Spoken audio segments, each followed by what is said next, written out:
ایک بیوہ عورت میرے پاس کام مانگنے آئی تو اس کے ساتھ 12 سال کا بچہ بھی تھا۔ میں نے وہ بچہ گھر کے کام کے لیے رکھ لیا۔ ہر روز میری بیوی شکایت کرتی کہ وہ بچہ مجھے گھور گھور کر دیکھتا ہے۔ مجھے بہت عجیب سا لگتا ہے۔ میں اپنی بیوی کی بات کو سن کر ٹال دیتا۔ پھر ایک دن جب کام سے جلدی واپس گھر آیا تو میری روح کانپ اٹھی۔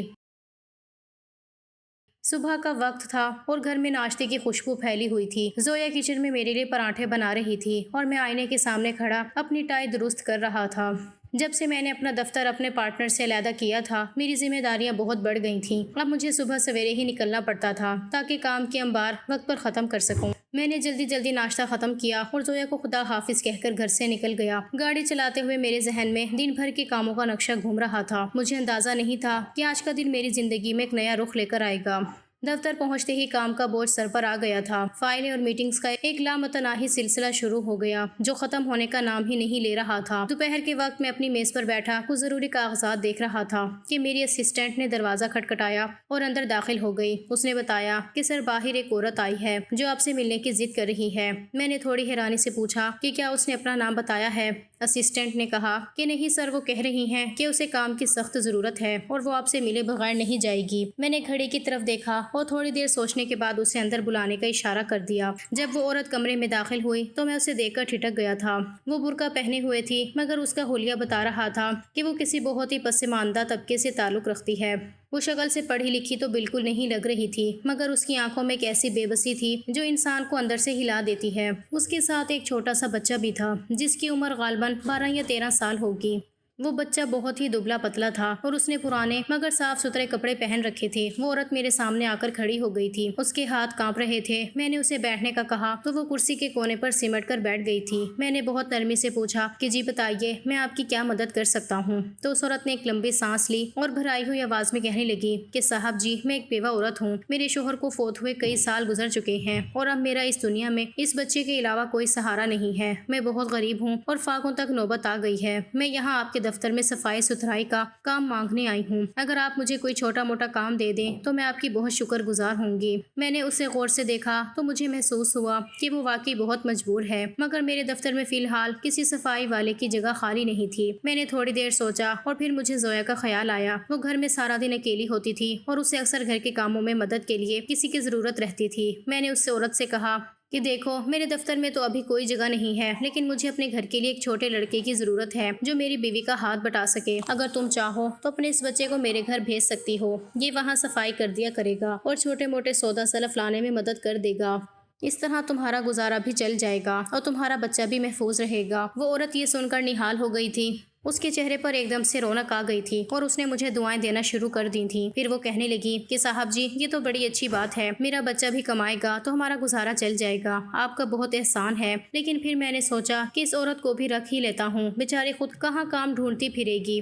غرض کہ میں نے ان دونوں کو کام پر رکھ لیا تھا۔ پھر اس نے خود ہی ایک مشورہ دیا کہ صاحب جی، ایسا کرتے ہیں کہ میں صبح کے وقت بچے کو آپ کے گھر چھوڑ کر خود دفتر آ جاؤں گی اور شام کو جب میں اپنے کام سے فارغ ہوں گی تو آپ کے گھر سے اسے لیتی جاؤں گی۔ اس طرح وہ سارا دن آپ کے گھر پر رہے گا اور شام کو میرے ساتھ گھر چلا جائے گا۔ میں نے اس کی بات مان لی اور کہا کہ ٹھیک ہے، کل صبح تم اسے میرے گھر چھوڑ دینا۔ اگلے دن میں ابھی اپنے گھر میں ہی تھا کہ وہ عورت ساجد کو لے کر آ گئی۔ اس نے ساجد کا ہاتھ میرے ہاتھ میں دیا اور اسے تاکید کی کہ دیکھو ساجد، صاحب جی بہت اچھے ہیں، تم نے دل لگا کر کام کرنا ہے اور باجی کا بہت خیال رکھنا ہے۔ ساجد نے خاموشی سے سر ہلا دیا تھا۔ وہ بچہ بہت عجیب لگ رہا تھا۔ اس کی نظریں مسلسل ادھر ادھر گھوم رہی تھیں جیسے وہ کسی چیز کو تلاش کر رہا ہو یا کسی بات سے ڈرا ہوا ہو۔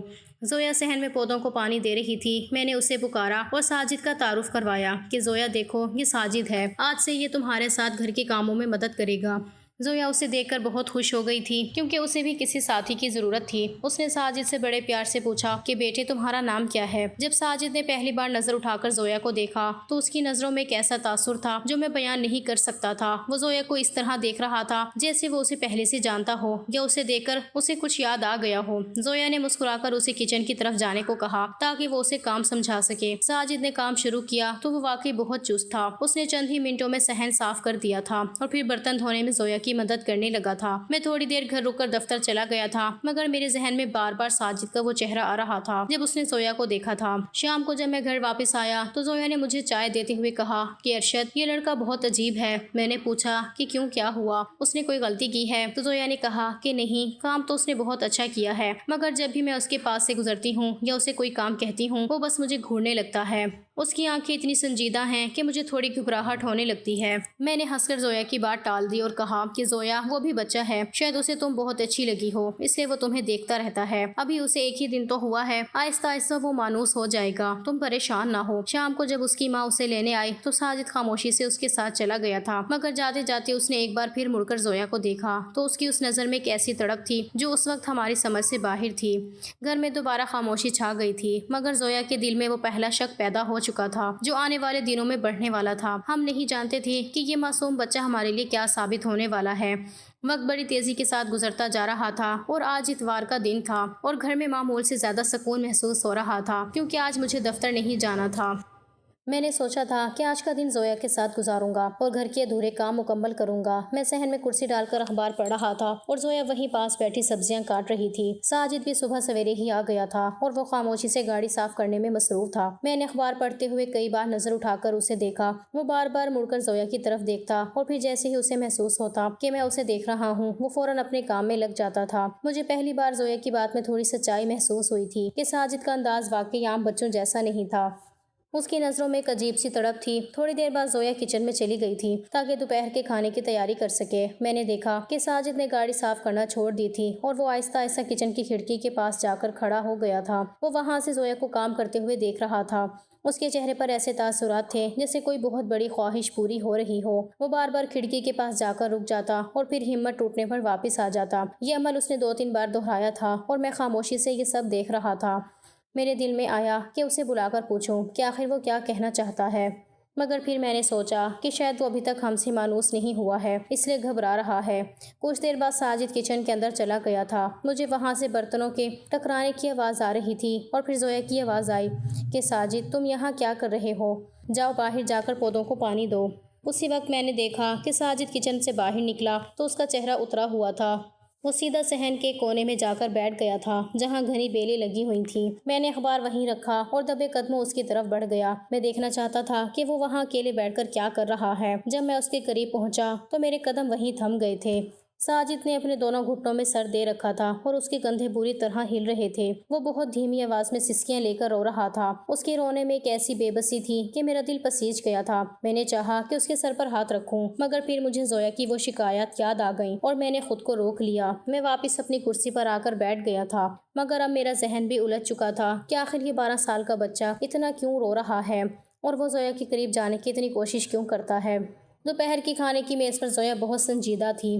ساجد برتن رکھ کر کچن میں چلا گیا تو زویا نے مجھ سے کہا کہ ارشد، کیا آپ نے نوٹ کیا کہ ساجد آج سارا دن میرے پیچھے پیچھے گھوم رہا تھا؟ میں جب کچن میں پیاز کاٹ رہی تھی تو وہ میرے بالکل پیچھے آ کر کھڑا ہو گیا اور جب میں مڑی تو وہ کچھ بولنے ہی والا تھا کہ پھر خاموشی سے باہر بھاگ گیا۔ مجھے بہت عجیب سا لگتا ہے، جیسے وہ مجھے کچھ بتانا چاہتا ہے یا شاید وہ مجھے پہچانتا ہے۔ میں نے مسکرا کر زویا کو سمجھانے کی کوشش کی اور کہا کہ زویا دیکھو، وہ یتیم بچہ ہے، شاید اس کی ماں اسے وقت نہیں دے پاتی، اس لیے وہ اس طرح ادھر ادھر پھرتا رہتا ہے۔ یہ تمہاری غلط فہمی ہے کہ وہ تمہیں کسی غلط ارادے سے دیکھتا ہے۔ وہ ابھی بچہ ہے اور بچوں کے دل میں کوئی میل نہیں ہوتا۔ تم بلا وجہ اسے نفسیاتی مریض سمجھ رہی ہو۔ زویا میری بات سے مطمئن نہیں ہوئی تھی اور اس نے تھوڑی تلخی سے کہا کہ ارشد، آپ مرد ہیں، آپ کو ان باریکیوں کا پتہ نہیں چلتا۔ وہ جس طرح مجھے دیکھتا ہے وہ عام دیکھنا نہیں ہے۔ میں نے زویا کا ہاتھ تھاما اور کہا کہ چلو، اگر تمہیں زیادہ مسئلہ ہے تو میں کل اس کی ماں سے بات کروں گا کہ اسے سمجھائے، مگر فی الحال تم اسے ڈانٹا نہ کرو، وہ پہلے ہی بہت سہما ہوا لگتا ہے۔ زویا خاموش ہو گئی تھی، مگر مجھے پتا تھا کہ اس کے دل کا ڈر ختم نہیں ہوا ہے۔ سارا دن اسی کشمکش میں گزر گیا تھا۔ ساجد سارا دن گھر کے کونوں خطروں میں چھپتا رہتا تھا۔ کبھی وہ سیڑھیوں کے نیچے بیٹھ جاتا تو کبھی صحن کے آخری سرے پر جا کر آسمان کو گھورنے لگتا۔ اس کی یہ خاموشی اب مجھے بھی تھوڑا تھوڑا پریشان کرنے لگی تھی۔ شام کے وقت جب ساجد کی ماں اسے لینے آئی تو ساجد کی حالت دیکھنے والی تھی۔ وہ گھر سے باہر جانے کے لیے بالکل تیار نہیں تھا۔ وہ بار بار مڑ کر زویا کو دیکھ رہا تھا جیسے وہ اسے کوئی التجا کر رہا ہو۔ زویا نے منہ پھیر لیا تھا کیونکہ وہ اس کی نظروں سے بچنا چاہتی تھی۔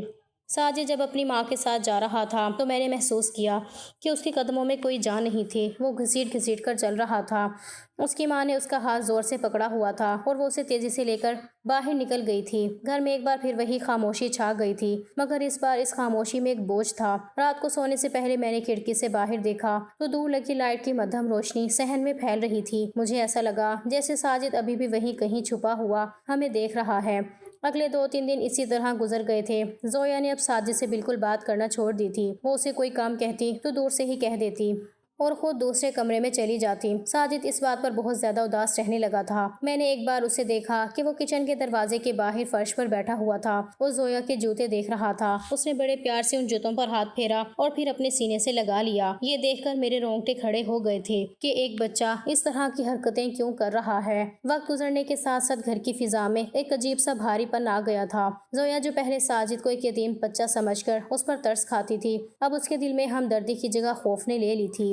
ساجد کا خاموش رہنا اور پھر اچانک کہیں سے نمودار ہو کر اسے تکنے لگنا اب اسے ذہنی طور پر پریشان کر رہا تھا۔ اگلے چند دن زویا نے ایک نیا طریقہ اپنا لیا تھا۔ وہ اب ساجد کو اپنے قریب نہیں آنے دیتی تھی۔ اگر اسے پانی کا گلاس بھی چاہیے ہوتا تو وہ دور سے ہی اسے کہتی کہ ساجد کچن کی سلیب پر رکھ دو اور خود وہاں سے ہٹ جاتی تھی۔ ساجد اس دوری کو بری طرح محسوس کر رہا تھا۔ اس کے چہرے کی زردی مزید گہری ہوتی جا رہی تھی اور وہ اکثر اپنی قمیض کے پلو کو دانتوں سے دباتا ہوا نظر آتا تھا، جیسے وہ خود کو کسی کام سے روکنے کی کوشش کر رہا ہو۔ ایک دن موسلا دھار بارش ہو رہی تھی اور میں دفتر سے گھر نہیں جا سکا تھا۔ زویا نے فون پر بتایا کہ ساجد سارا دن صحن میں بارش میں بھیگ رہا ہے اور جب میں نے اسے اندر بلایا تو اس نے جواب نہیں دیا، بس وہیں کھڑا روتا رہا۔ زویا کا لہجہ بہت بیزار تھا۔ وہ کہنے لگی کہ ارشد اب حد ہوتی جا رہی ہے۔ یہ بچہ ہمارے گھر کی خوشیوں کو کھا رہا ہے۔ اس کی یہ پراسرار حرکتیں مجھے بیمار کر دیں گی۔ میں نے اسے دلاسا دیا کہ میں شام کو اس کی ماں سے سختی سے بات کروں گا کہ اسے کیوں نہیں سمجھاتی۔ شام کو جب اس کی ماں اسے لینے آئی تو میں نے اسے ڈرائنگ روم میں بلا لیا۔ وہ آج دفتر کام کرنے نہیں آئی تھی بلکہ چھٹی مانگ لی تھی۔ وہ عورت اب بھی ویسے ہی برقعے میں لپٹی ہوئی تھی اور اس کی آنکھیں زمین میں گڑی ہوئی تھیں۔ میں نے تھوڑے سخت لہجے میں کہا کہ دیکھو بی بی، تمہارا بچہ کام تو اچھا کرتا ہے مگر اس کی حرکتیں میری بیوی کو پریشان کر رہی ہیں۔ وہ سارا دن اسے دیکھتا رہتا ہے اور بات کرنے کی کوشش نہیں کرتا۔ اگر اسے کوئی مسئلہ ہے تو بتاؤ ورنہ ہم اسے مزید نہیں رکھ سکیں گے۔ اس عورت نے اپنے دوپٹے سے منہ ڈھانپا اور ہچکیاں لے کر رونے لگی تھی۔ صاحب جی، باپ کا سایہ سر پر نہیں رہا تو شاید اس کا دماغ تھوڑا کمزور ہو گیا ہے۔ مہربانی کر کے اسے کام سے مت نکالیں۔ اس کی باتوں نے مجھے ایک بار پھر سوچنے پر مجبور کر دیا کہ شاید واقعی غربت اور محرومی نے اس بچے کو ایسا بنا دیا ہے۔ وہ عورت ساجد کو لے کر چلی گئی تھی مگر جاتے ہوئے میں نے دیکھا کہ ساجد نے ایک بار پھر دروازے کی اور سے زویا کو دیکھا اور اس کی نظر میں کیسی التجا تھی، جیسے وہ کچھ کہنا چاہتا ہو۔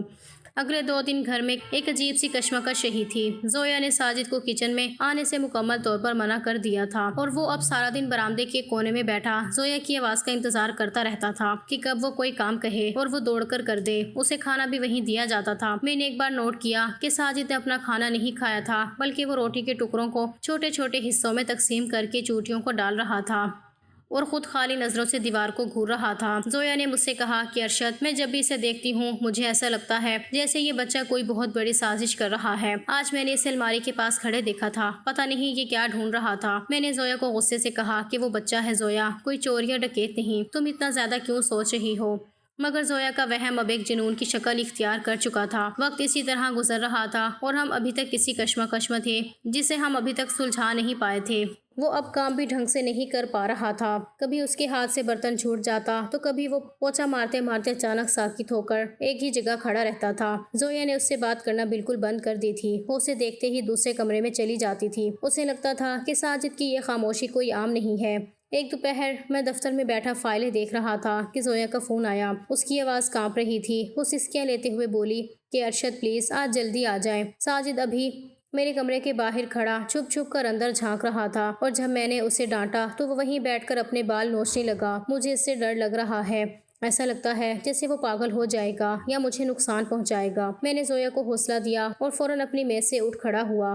میرا دل بھی کسی انجانے خوف سے دھڑک رہا تھا کہ آخر وہ 12 سال کا بچہ چاہتا کیا ہے۔ پھر میں نے گاڑی نکالی اور تیز رفتاری سے گھر کی طرف روانہ ہو گیا۔ راستے بھر میرے ذہن میں وہی منظر گھومتا رہا کہ ساجد کیسے زویا کو دیکھتا تھا، کیسے اس کے جوتوں کو سینے سے لگاتا تھا اور کیسے اکیلے میں چھپ کر روتا تھا۔ مجھے لگ رہا تھا کہ آج یہ تجسس یہیں پر ختم ہو جائے گا۔ جب میں گھر پہنچا تو باہر کا گیٹ ہاتھ کھلا تھا۔ میں نے گاڑی اندر کھڑی کی اور صحن کی طرف بڑھ گیا۔ گھر کے اندر سے ایک عجیب سی سسکتی ہوئی آواز آ رہی تھی، جیسے کوئی بہت درد میں ہو اور اپنی آواز دبانے کی کوشش کر رہا ہو۔ میں جیسے ہی برآمدے میں پہنچا، میں نے دیکھا کہ میرے بیڈ روم کا دروازہ کھلا ہوا تھا، جہاں سے زویا کے رونے کی آواز آ رہی تھی۔ میرا خون کھولنے لگا تھا۔ مجھے لگا کہ ساجد نے یقیناً زویا کے ساتھ کوئی بدتمیزی کی ہے یا اسے زخمی کر دیا ہے۔ میں نے غصے میں مٹھیاں بھینچ لیں اور ایک ہی جھٹکے میں کمرے کا پورا دروازہ کھول دیا۔ سامنے کا منظر دیکھ کر میرے پیروں تلے سے زمین نکل گئی تھی۔ زویا بیڈ پر بیٹھی تھی اور اس کے سامنے فرش پر ساجد بیٹھا ہوا تھا۔ وہ زویا کے گھٹنوں میں اپنا سر دیے پھوٹ پھوٹ کر رو رہا تھا اور زویا کا اپنا چہرہ آنسوؤں سے تر تھا۔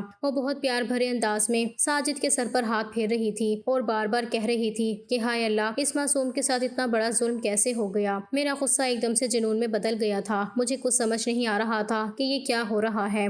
میں نے دھاڑتے ہوئے کہا کہ یہ کیا تماشا ہے ساجد، تمہاری یہ ہمت۔ میں نے آگے بڑھ کر ساجد کو اس کے کالر سے پکڑا اور اسے ایک جھٹکے سے زویا سے دور کر دیا۔ ساجد سہم کا دیوار سے جا لگا تھا اور ڈر کے مارے اس کے منہ سے آواز تک نہیں نکلی تھی۔ پھر جیسے ہی میں نے اپنا ہاتھ بلند کیا تاکہ اسے ایک زوردار تھپڑ ماروں، مگر زویا نے تڑپ کر میرا ہاتھ پکڑ لیا اور چلانے لگی کہ نہیں ارشد، خدا کے لیے رک جائیں، اس بچے کو مت ماریں، اس کا کوئی قصور نہیں ہے، ہم اسے غلط سمجھ رہے ہیں، اصل گناہ گار تو وہ عورت ہے جو اسے روز یہاں چھوڑ کر جاتی ہے۔ میں نے حیرت سے زویا کی طرف دیکھا اور پوچھا کہ زویا، تم یہ کیا کہہ رہی ہو؟ تم تو خود اس سے ڈرتی تھی، ابھی تھوڑی دیر پہلے تم نے روتے ہوئے مجھے فون کیا تھا اور اب اس کی وکالت کر رہی ہو۔ زویا نے ساجد کی طرف اشارہ کیا جو اب بھی دیوار سے لگ کر ہچکیاں لے رہا تھا۔ اس نے کانپتی آواز میں کہا کہ ارشد، تھوڑی دیر پہلے جب میں کمرے میں تھی، ساجد اندر آیا، میں اسے نکالنے لگی تو اس نے اچانک اپنی قمیض اوپر کر دی۔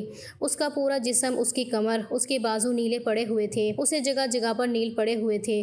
وہ عورت جسے ہم اس کی ماں سمجھ رہے تھے، وہ اس کی سگی ماں نہیں ہے بلکہ اس کی سوتیلی ماں ہے جو اسے روز رات کو مارتی ہے۔ یہ سب سن کر میری روح فنا ہو گئی تھی۔ پھر ساجد نے پہلی بار ہمت کر کے زبان کھولی اور روتے ہوئے کہا کہ صاحب جی، وہ عورت میری ماں نہیں ہے، وہ مجھے یتیم خانے سے لے کر آئی تھی تاکہ مجھ سے مزدوری کروا سکے۔ وہ روز رات کو مجھے بیلٹ سے مارتی ہے اور کہتی ہے کہ اگر میں نے اس گھر سے کچھ چرایا نہیں تو وہ مجھے جان سے مار دے گی۔ میں باجی کو اس لیے دیکھتا تھا کیونکہ میری اصل ماں کا چہرہ بالکل باجی جیسا تھا۔ مجھے ان کی خوشبو آتی تھی تو میرا دل کرتا تھا کہ میں انہیں سب بتا دوں، مگر مجھے ڈر لگتا تھا کہ اگر میں نے کچھ بتایا تو وہ عورت مجھے پھر سے مارے گی۔ ساجد کی یہ باتیں سن کر میرے دل پر جیسے کسی نے آرا چلا دیا تھا۔ مجھے اپنی اس سوچ پر اتنی شرمندگی ہوئی کہ میرا جی چاہا میں زمین میں گڑ جاؤں۔ وہ معصوم بچہ جو ہمیں محافظوں کی طرح دیکھ رہا تھا، جو زویا میں اپنی ماں کی ممتا ڈھونڈ رہا تھا، ہم اسے ایک مجرم سمجھ رہے تھے۔ زویا نے ساجد کو دوبارہ اپنے سینے سے لگا لیا تھا اور وہ دونوں ماں بیٹے کی طرح رونے لگے تھے کیونکہ ہماری شادی کو 12 سال ہو گئے تھے اور اولاد نہ ہونے کی وجہ سے زویا کی ممتا ایک بچے کے لیے تڑپ رہی تھی۔ اسی وقت مجھے احساس ہوا کہ معاشرے میں ہر نظر آنے والا سچ سچ نہیں ہوتا۔ کبھی کبھی خاموشی کے پیچھے درد کا وہ پہاڑ ہوتا ہے جسے کوئی بھی اکیلا نہیں اٹھا سکتا۔ میں نے ساجد کے سامنے گھٹنوں کے بل بیٹھ کر اس کے ننھے ہاتھ چومے اور فیصلہ کر لیا کہ اب وہ عورت کبھی اس بچے کے قریب نہیں آئے گی۔ آج سے ساجد اس گھر کا ملازم نہیں بلکہ اس گھر کا وارث ہوگا۔ شام کے سائے گہرے ہو رہے تھے جب باہر گیٹ پر دستک ہوئی تو ساجد ایک دم تھر تھر کانپنے لگا تھا۔ زویا کے دوپٹے کو اس نے اتنی سختی سے مٹھی میں بھینچ لیا تھا۔ عورت باہر کھڑی ساجد کو پکار رہی تھی۔ میں نے جیسے ہی دروازہ کھولا، وہ ہمیشہ کی طرح اپنی مظلومیت کا لبادہ اوڑھ کر سامنے کھڑی تھی۔ میں نے ایک گہری سانس لی اور بہت سنجیدگی سے کہا کہ آج سے ساجد تمہارے ساتھ نہیں جائے گا۔ وہ عورت پہلے تو حیران ہوئی اور پھر مکارانہ انداز میں رونے لگی کہ صاحب جی، آپ یہ کیا کہہ رہے ہیں؟ یہ تو میرا اکلوتا سہارا ہے، میں اسے کیسے چھوڑ دوں؟ ساجد نے جب اس کی آواز سنی تو وہ کمرے سے بھاگتا ہوا آیا اور میرے پیروں سے لپٹ گیا۔ وہ دھاڑے مار مار کر رونے لگا اور پھر سسکیوں کے درمیان کہنے لگا کہ صاحب جی، خدا کے لیے مجھے اس کے ساتھ مت بھیجیں، یہ مجھے بہت مارتی ہے، مجھے سگریٹ سے جلاتی ہے اور رات بھر بھوکا رکھتی ہے، میں اس کے ساتھ گیا تو یہ مجھے مار ڈالے گی۔ وہ عورت ساجد کی یہ باتیں سن کر ایک دم سے ببھر گئی اور کہنے لگی کہ صاحب جی، یہ جھوٹ بول رہا ہے، میں اسے کیوں ماروں گی؟ بس کبھی کبھی اس کی حرکتوں پر مجھے تھوڑا غصہ آ جاتا ہے تو میں ایک آدھ تھپڑ مار دیتی ہوں، آخر ماں ہوں اس کی۔ لیکن زویا نے کڑک کر کہا کہ بس کر دو بی بی، ہم نے اس کے جسم پر لگے وہ زخم دیکھ لیے ہیں جو تمہاری سنگ دلی کی گواہی دے رہے ہیں۔ کوئی ماں اپنے بچے کو اس طرح نہیں جلاتی، تم اسے یتیم خانے سے صرف اپنا بوجھ بانٹنے کے لیے لائی تھی۔ زویا نے ساجد کو اپنے سینے سے لگا لیا تھا اور پھر میری طرف دیکھ کر کہا کہ ارشد، ہماری اپنی کوئی اولاد نہیں ہے، اللہ نے شاید اس بچے کو ہمارے لیے ہی بھیجا ہے، ہم اسے پالیں گے، ہم اسے وہ زندگی دیں گے جس کا یہ حقدار ہے۔ میں نے اس عورت کی طرف دیکھا اور دو ٹوک لہجے میں کہا کہ دیکھو، اگر تم مان جاؤ تو ہم قانونی کارروائی نہیں کرتے، ورنہ تم ایک بچے کو اس طرح مارنے کے جرم میں ساری زندگی کے لیے جیل بھی جا سکتی ہو۔ وہ عورت تھوڑی دیر خاموش رہی تھی، شاید اس کے ذہن میں اپنے اخراجات اور اس بچے کے بوجھ کا حساب چل رہا تھا۔ پھر اس نے بڑی بے حسی سے اپنی آنکھیں پونچھی اور کہنے لگی کہ ٹھیک ہے صاحب جی، اگر آپ کی یہی مرضی ہے تو میں اسے آپ کے پاس چھوڑ دیتی ہوں۔ سچ تو یہ ہے کہ میں خود بھی اب اس کا خرچہ نہیں اٹھا پا رہی تھی۔ مہنگائی کے اس دور میں ایک اضافی پیٹ پالنا میرے بس کی بات نہیں تھی۔ وہ عورت بغیر کسی دکھ یا ملال کے وہاں سے پلٹ گئی تھی۔ ساجد اب بھی زویا کے گلے لگا ہوا تھا، مگر اب اس کے رونے میں وہ خوف نہیں تھا بلکہ ایک سکون تھا، جیسے اسے اپنی کھوئی ہوئی جنت مل گئی ہو۔ وہ بار بار زویا کے چہرے کو دیکھتا اور پھر اس کے ہاتھ چوم لیتا، جیسے اسے یقین نہ آ رہا ہو کہ اب اسے کوئی نہیں مارے گا۔ رات کے وقت میں نے اسے دیکھا کہ زویا نے ساجد کو ستھرے کپڑے دیے تھے اور آج وہ ہمارے ساتھ بیٹھ کر کھانا کھا رہا تھا۔ ساجد کی آنکھوں میں جو چمک تھی وہ میں نے پہلے کبھی نہیں دیکھی تھی۔ اس نے ایک نوالا کھایا اور پھر رک کر پوچھا کہ باجی، کیا اب میں ہمیشہ یہی رہوں گا؟ تو زویا نے اس کی پیشانی چومی اور کہا کہ ہاں بیٹا، اب تم اس گھر کے ملازم نہیں بلکہ ہمارے بیٹے ہو، اور کل سے تمہارا اسکول میں داخلہ کروایا جائے گا، اور اب تم مجھے باجی نہیں بلکہ امی کہو گے۔ ساجد کی آنکھوں سے خوشی کے آنسو چھلک پڑے تھے۔